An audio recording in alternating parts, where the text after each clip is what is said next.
నమస్తే, welcome to good morning Bharat. దయచేసి political వాయిస్ను subscribe చేయండి, లైక్ చేయండి, షేర్ చేయండి, కామెంట్ చేయండి. లైవ్లో ఉన్నప్పుడు ఇవాళ తెలంగాణలో రాజకీయ వేడి మరింత పెరిగిపోయింది. ఒకటి, ముఖ్యమంత్రి రేవంత్ రెడ్డికి నోటీసులు ఇవ్వడము, ఢిల్లీ పోలీసులు వచ్చి నోటీసులు ఇవ్వడం అనేటువంటి దాంతో ఒక్కసారిగా వేడెక్కింది. నన్ను అరెస్టు చేస్తారట అంటూ తెలంగాణలో నన్ను అరెస్టు చేస్తారంటూ ముఖ్యమంత్రి రేవంత్ రెడ్డి ప్రజల్లోకి వెళ్ళేటువంటి ప్రయత్నం చేస్తున్నారు.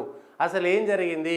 గాంధీ భవన్కు ఢిల్లీ పోలీసులు ఎందుకు వచ్చారు? గాంధీ భవన్లో ఢిల్లీ పోలీసులు ఏం చేశారనేటువంటిది ఒకసారి చూడాలి.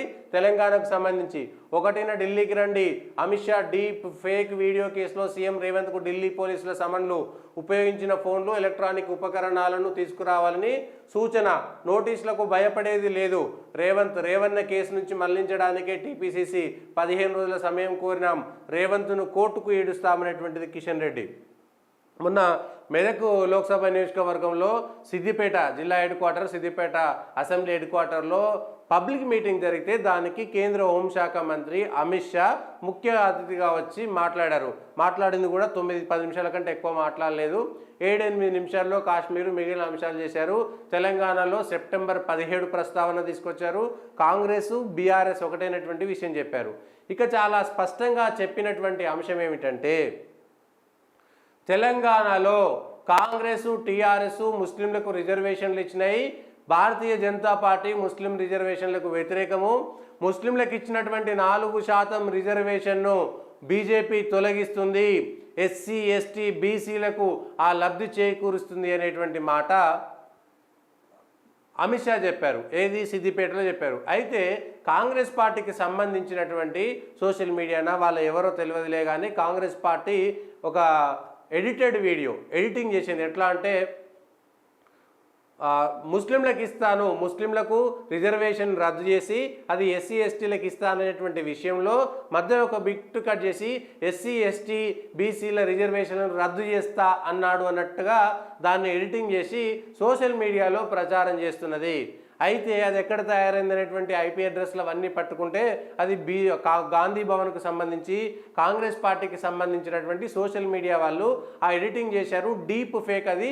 దేశవ్యాప్తంగా రిజర్వేషన్ల అంశాన్ని తీసుకువచ్చిన తర్వాత రిజర్వేషన్లపై చర్చ జరుగుతున్నది. రిజర్వేషన్లు నరేంద్ర మోడీ తీసేస్తాడని ఒకరు, తీసేయరని ఇంకొకరు, రాజ్యాంగాన్ని మారుస్తారనేటువంటి అంశాలు ఇవాళ ఎన్నికల్లో ఎజెండాగా మారిపోయినాయి. ఎన్నికల ఎజెండాను సెట్ చేస్తున్నారు. దీనికి సంబంధించినటువంటి అంశంలో సిద్దిపేటలో మాట్లాడినటువంటి అంశాలు, సిద్దిపేటలో ఎవరు ఇక్కడ రైట్, సిద్దిపేటలో అమిత్ షా సిద్దిపేటలో మాట్లాడినటువంటి వీడియో ఇది మనం అన్ని ఛానల్ లైవ్లో పెట్టింది, మన ఛానల్ కూడా లైవ్ పెట్టింది. ఏం మాట్లాడిండు అనేటువంటి అంశాన్ని ఒక్కసారి గట్టిగా బాబు ఆడియో పెంచుకొని వినిపించే ప్రయత్నం చేద్దాము. ఇది సిద్దిపేటలో అమిత్ షా నిజంగా రిజర్వేషన్లు ఎవరిని తొలగిస్తా అన్నారు, ఎవరిని తొలగించనన్నారు, ఈ అంశాలను మాట్లాడేటువంటి ప్రయత్నం చూద్దాం.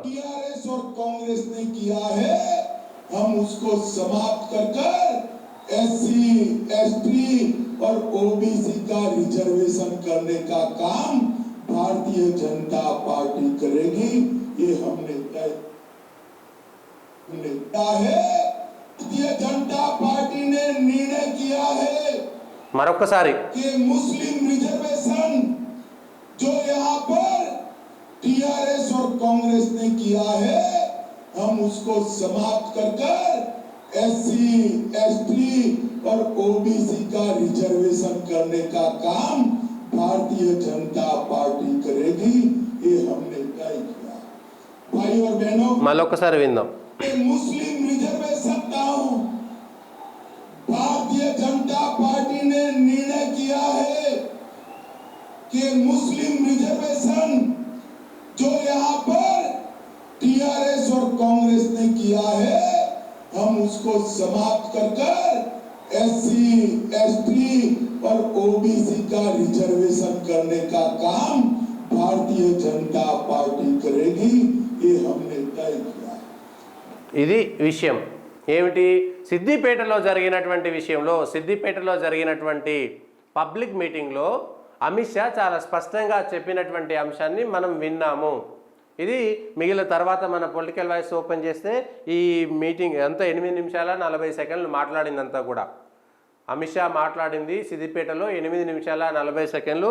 అందులో 6 నిమిషాల 10 సెకండ్ల వద్ద నుంచి దీనికి సంబంధించినటువంటి అంశం ఉన్నది. ఏది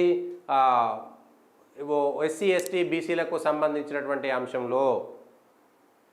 అయితే కాంగ్రెస్ పార్టీ ఇచ్చినటువంటి వీడియో పెడదామంటే అది మన వీడియో కాదు, వేరే వాళ్ళ వీడియో కట్ చేసి పెట్టారు కాబట్టి పెడితే మళ్ళీ అది కాపీరైట్ సమస్యలు ఇవన్నీ వస్తాయి కాబట్టి ఆ వీడియో చూపించలేకపోతున్నాము. కాంగ్రెస్ పార్టీయా లేదంటే సోషల్ మీడియాలో ఎవరో కాంగ్రెస్ పార్టీ మేము చేయలేదన్నది ఎవరో వచ్చింది. ఎవరు చేసినా సరే ఎడిటింగ్ చేసి ఏం చేశారంటే ఎస్సీ ఎస్టీ బీసీలకు మేము రిజర్వేషన్లు తీసేస్తామనే విధంగా, ఏది ముస్లిం రిజర్వేషన్లు తొలగించి ఎస్సీ ఎస్టీ బీసీలకు మేము దాన్ని లబ్ధి చేకూరుస్తామంటే అక్కడి వరకు ఎస్సీ ఎస్టీ బీసీలది ఫస్ట్ అన్నటువంటి మాటను తీసుకొచ్చి ఎస్సీ ఎస్టీ బీసీలకు రిజర్వేషన్లు తీసేస్తాం అనే విధంగా ఎడిటింగ్ చేసి మొదట అన్నటువంటి మాటను వెనక్కి అతికించి వేసినటువంటిది. ఆ వీడియో ఉంది కానీ ఆ వీడియో వేస్తే ఏమవుతుందంటే మన కాపీరైట్ సమస్య వస్తుంది కాబట్టి చూపించలేనటువంటి పరిస్థితిలో ఉన్నాం. ఇది జరిగినటువంటి అంశము. సో ఇప్పుడు ఇది కేసు అయింది. అమిత్ షా ఏదంటే అది పెట్టొచ్చు. నిజంగా అమిత్ షా రిజర్వేషన్లు తొలగిస్తామంటే, మోడీ రిజర్వేషన్లు తొలగిస్తామంటే, అమిత్ షా మోడీ రాజ్యాంగాన్ని మారుస్తామనేటువంటి మాట అంటే అనొచ్చు. లేదు, రాజకీయ పార్టీలు ఆరోపణ చేయవచ్చు. కాంగ్రెస్ కానీ బీఆర్ఎస్ కానీ బీజేపీ కానీ ఒకరిపై ఒకరు ఆరోపణలు చేసుకోవచ్చు. అనన్ని మాటను కూడా వాళ్ళు అంటారనేటువంటి భయాన్ని కల్పించడం కూడా తప్పులేకపోయిండొచ్చు. కానీ ఎడిటింగ్ చేసినటువంటి వీడియో పైన ఇప్పుడు భారతీయ జనతా పార్టీ అభ్యంతరం తెలిపింది. ఢిల్లీలో కేసు నమోదు కూడా అయింది. డీప్ ఫేక్ వీడియోలు అనేటువంటివి చాలా పెద్ద ప్రమాదము. ఎడిటింగ్ చేసేటువంటి అంశాలు కూడా ఇటు నుంచి ఇటు ఇవాళ సోషల్ మీడియా వచ్చింది కాబట్టి ఎవరు పడితే వాళ్ళు స్మార్ట్ ఫోన్లో కూడా ఎడిటింగ్ చేసి పెట్టుకోవచ్చు. కాబట్టి తప్పుడు ఎడిటింగ్ల వల్ల వచ్చేటువంటి ప్రమాదం ఇదే. తప్పుడు ఎడిటింగ్లు చేసేటువంటి ప్రమాదం మాత్రం ఇదే. ముఖ్యమంత్రి రేవంత్ రెడ్డి పిసిసి అధ్యక్షుడిగా ఉన్నాడు కాబట్టి ఒకవేళ అది గాంధీ భవన్లో కనుక ఈ ఎడిటింగ్ జరుగుంటే ఎవరు బాధ్యత వహించాలి అనేటువంటిది చూడాలి. ఆ ఫోన్లు ఎక్కడ స్టార్ట్ అయినాయి, ఎక్కడికి వెళ్ళిపోయినాయి, ఇవన్నీ ఇప్పుడు అన్నీ తెలిసేటువంటివే. ఇవి పెద్దగా దాచుకునేటివి లేవు. ఐపీ అడ్రస్లు ఇవి అవి అన్నీ జరిగేటువంటివే.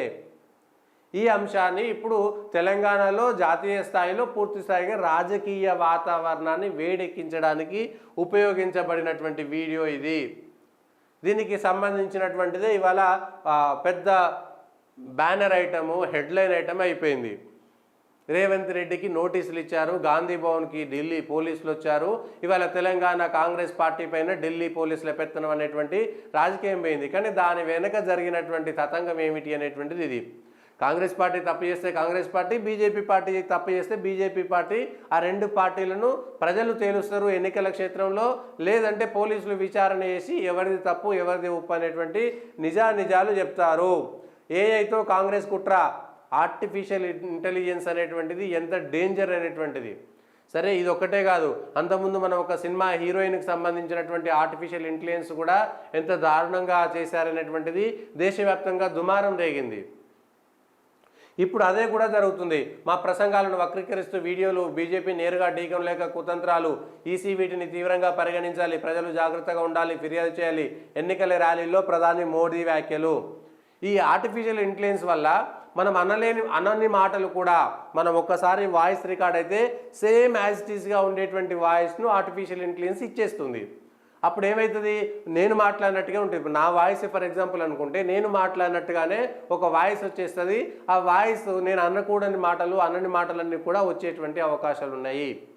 ఇప్పుడు ఈ డీప్ ఫేక్ వీడియోల వల్ల వచ్చేటువంటి ప్రమాదం ఇదే.